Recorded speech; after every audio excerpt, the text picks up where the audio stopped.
meter per second, and the counter. Horizontal friction is you have relaxed spring placed here, okay, and then we start to charge the spring and start to compress it, and finally it will reach the maximum compressing where the block is stopped by the spring.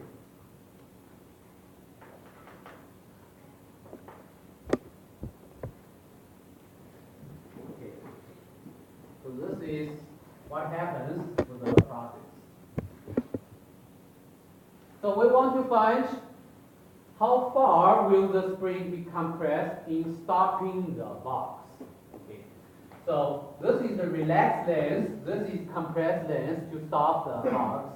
So what we want to find is actually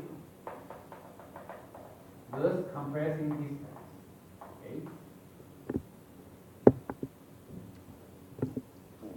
Then of course you can see that if we want to deal with problem, we want to choose this as our initial stage, this as our final stage. Okay. The initial stage is just before the block touch the spring. Okay. After that, the block will start to compress spring. And final stage will be where it stops the block. So here. Now let's look at, for this system, which equation should be used to calculate the compressing distance. And so is it a conservative system or non-conservative system? It's conservative. It's conservative system, right? Yeah. So if you analyze the force, you have normal force, gravitational force, and the spring force Fs, right? Note that mg is conservative force, Fs, spring force, is conservative force, right? Both of them are conservative force, so they are okay.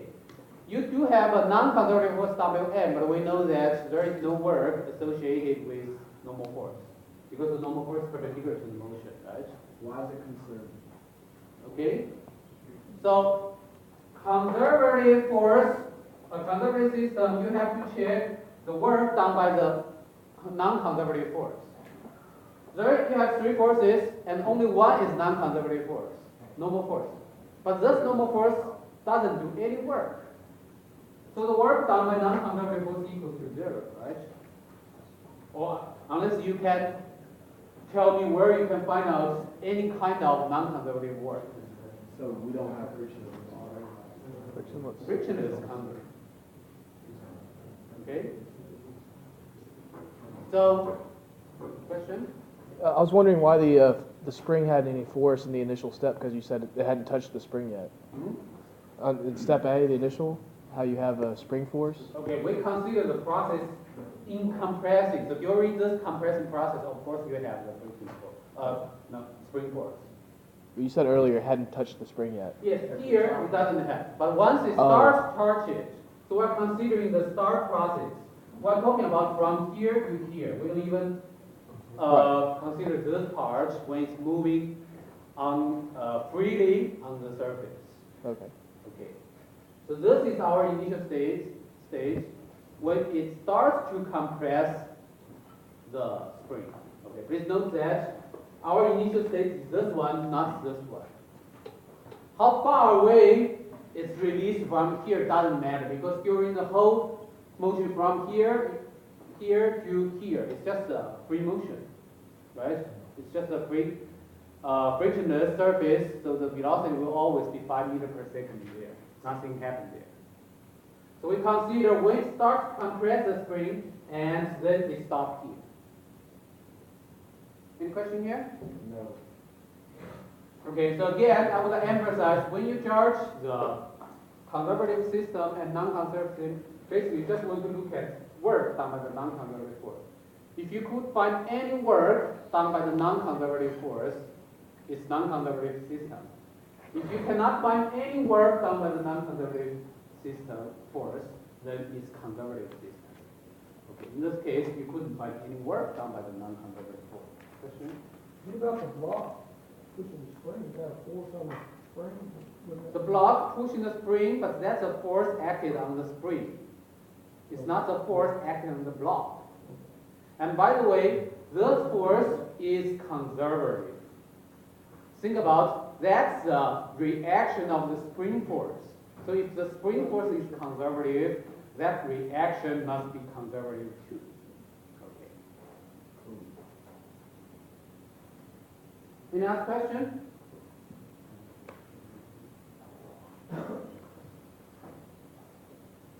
Now, okay, if it's a conservative system, then we can use the mechanical energy conservation, which can be put in the form K initial plus U initial equals to K plus U. We are going to use this equation. So whenever there is a conservative force, we use the mechanical, If it's conservative system, conservative system. you use mechanical energy conservation. If it's a non-conservative system, you use a total energy conservation. Okay. So that's why we keep talking about conservative system, non-conservative system, because you have to know when you can use this equation and when you can use this equation. Okay, that will make total difference. Any other question here? Now, but please note that in this equation, the potential energy is it spring potential energy or gravitational mechanical energy or both? Spring. You only need to consider the spring potential energy. You don't have to consider the gravitational potential energy. Because this is a horizontal motion, so the initial height is the same as the final height. So there is no potential energy change, right? Hmm? Even if you have to put them, and then you make the ground at 0 point. So the gravitational potential energy here is 0. Gravitational potential energy here is 0. So it wouldn't change the equation, right?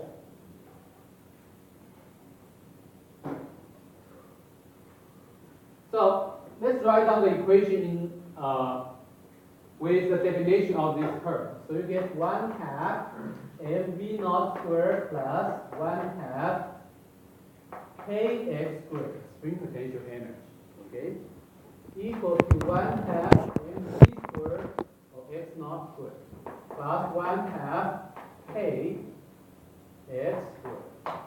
And this x is a quantity we want to find, the final compressing distance. Okay?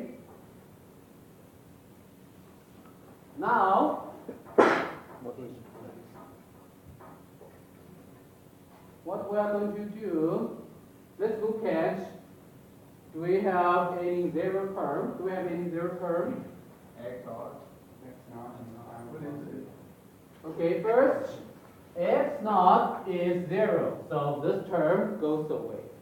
And x naught is 0 because remember that x, the distance to calculate the spring potential energy, by definition, is the distance measured from the relaxed state.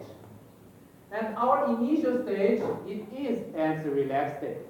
So x naught here equals to 0, right? Okay? And here x is the distance we want to find out. So initially when you don't, we are not compressing or stretching the spring, x equals to 0. Okay. Okay, why is X not 0? Like this, like you said, X not is the difference. X not, okay, the distance, x in this equation, 1/2 k squared. By definition, is the compressing or stretching distance of the spring. And initially, it's not compressed, it's not stretched, so the distance is 0. Okay. Is V final 0? Okay, so, 'cause- let's look at another question here, related here. So note what we mean by x naught here, okay. It's the distance compressed or stretched for the spring, but this is initial stage, it just started to touch it. It's not compressing. It hasn't started to compress the spring yet. Okay, and final velocity, v, what's that? 0. 0. 0, okay, is given in the question. We want to find the distance, how far the spring is compressed in stopping the box. So that means at that point, velocity equals to 0. So that means this term goes away. Final kinetic energy. Okay? You said it again, I guess. Okay, first, final velocity equals to 0, right?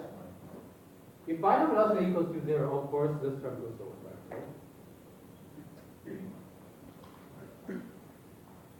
So now we have this equation, 1/2 mv naught squared equals to 1/2 kx squared. Please note that in this equation we can cancel 1/2, right? So we get mv naught squared equals to kx squared. So we want to find x squared, so we can write it as mv naught squared over k.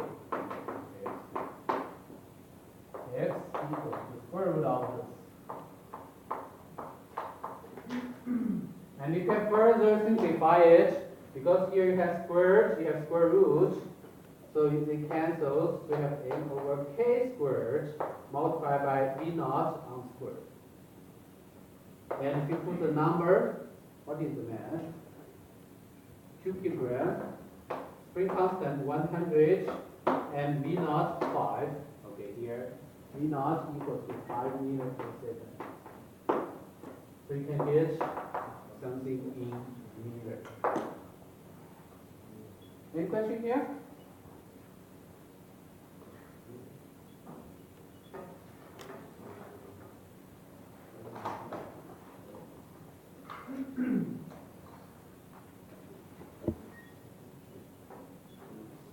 Okay, again, what I'd like to emphasize is that the equation here is straightforward. But each term in the equation, you have to be familiar with the definition of each term. For example, here you have to know by definition in this stage x naught is 0. This conceptual stuff, okay. If you don't have a clear understanding of this conceptual stuff, even you write on this equation, you couldn't get the right number for it. And for example, final velocity equals to 0. That's from analysis of the problem. All these informations, concept understanding, they are very important. Okay.